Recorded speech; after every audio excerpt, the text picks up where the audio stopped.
So man, there is a pretty crazy story here, and I think it's really an important one to talk about because the lesson of it is really important and what we need to take away from it, but also B, it's a really feel good story because it's kind of like a payback type of thing, or progressive strike back essentially. So it's his entire staff of Nevada Democratic Party quits after Democratic Socialist SLATE won every seat. The battle between insurgent progressives in Nevada and the Harry Reid machine began building in 2016. Remember that Harry Reid used to be the minority leader in the Senate for the Democrats before Chuck Schumer took over back in 2016. So obviously, he was a really big name in the Democratic Party, pretty obviously. But this article from The Intercept says, not long after Judith Whitmer won her election on Saturday to become chair of the Nevada Democratic Party, she got an email from the party's executive director, Alana Mounts. The message from Mounts began with a note of congratulations before getting to her main point. She was quitting. So was every other employee, and so were all the consultants, and the staff would be taking severance checks with them. Thank you very much. It says on March 6th, the coalition of progressive candidates, backed by the local chapter of the Democratic Socialists of America, took over the leadership of the Nevada Democratic Party, sweeping all 5 party leadership positions in a contested election that evening. Whitmer, who had been chair of the Clark County Democratic Party, was elected chair. The establishment had prepared for the loss, having recently moved $450K out of the party's coffers and into the Democratic Senatorial Campaign Committee's account. The DSCC will put the money toward the 2022 re-election bid of Senator Catherine Cortez Masto, a vulnerable first-term Democrat. It says that while Whitmer's opponents claim she was planning to fire them anyway, Whitmer denies that claim. And so it explains basically what happened is this progressive chair, Judith Whitmer, has won, and so every single person who was part of that, Nevada Democratic Party leadership has actually resigned.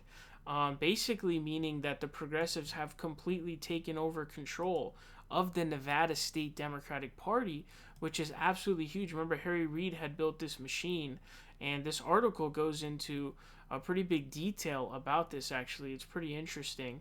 So first, what it talks about is actually the starting of the DSA / progressive takeover of the Nevada Democratic State Party. It's his battle between the insurgent progressive wing of the party and what's known in Nevada as the Reid Machine.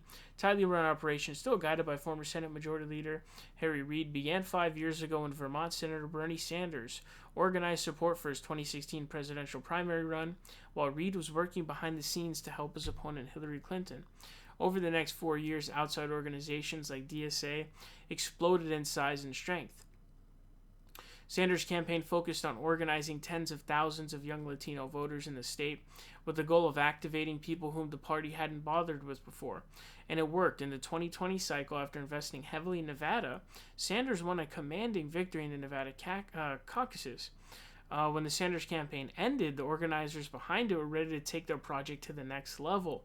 Progressive groups like the Clark County Left Caucus, of which Whitmer was chair, and local DSA chapters had been organizing for Sanders across Nevada since 2016.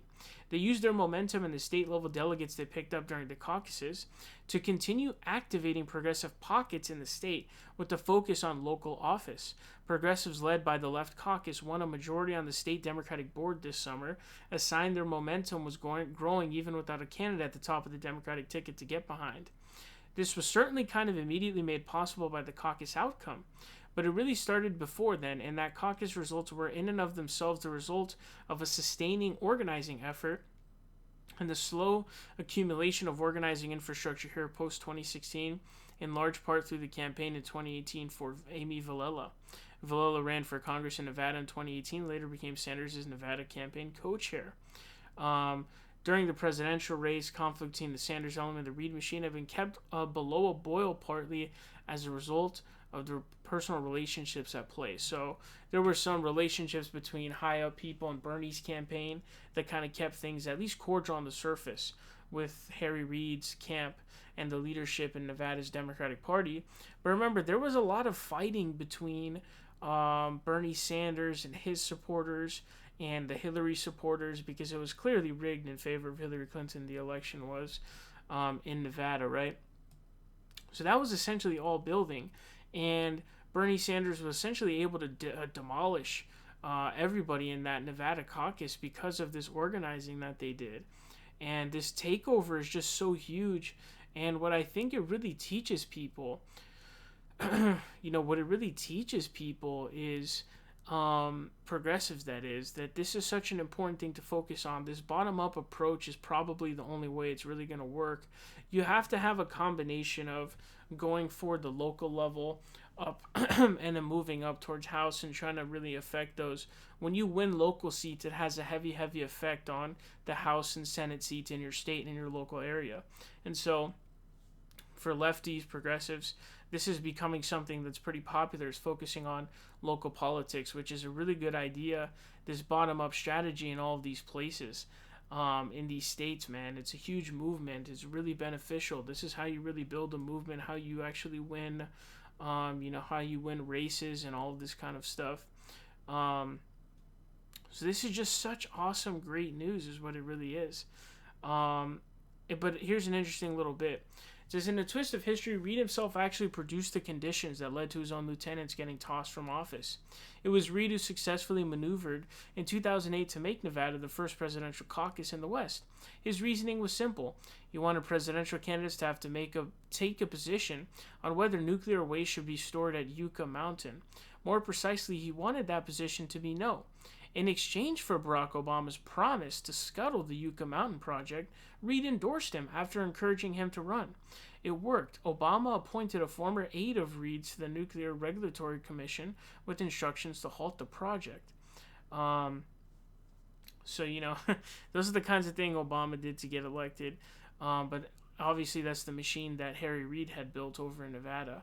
But now it's been essentially demolished and totally dismantled at this point. I feel like is an even better word, because every single person who is leadership, within the Nevada Democratic Party has resigned, right?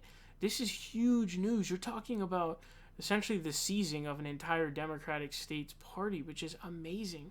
That's huge progress. That's big progress.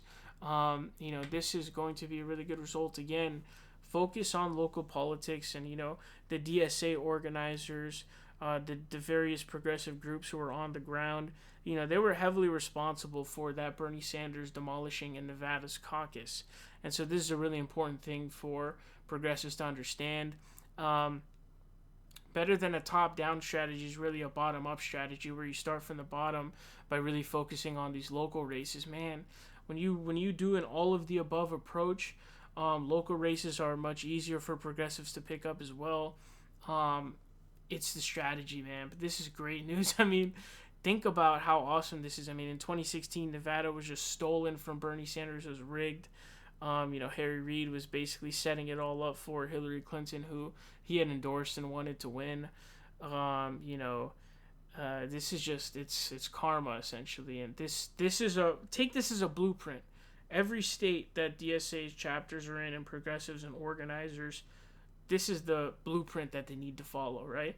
To take it over. And then you start winning House seats and then Senate seats, and you eventually get, presidency. So this is awesome, amazing news, truly.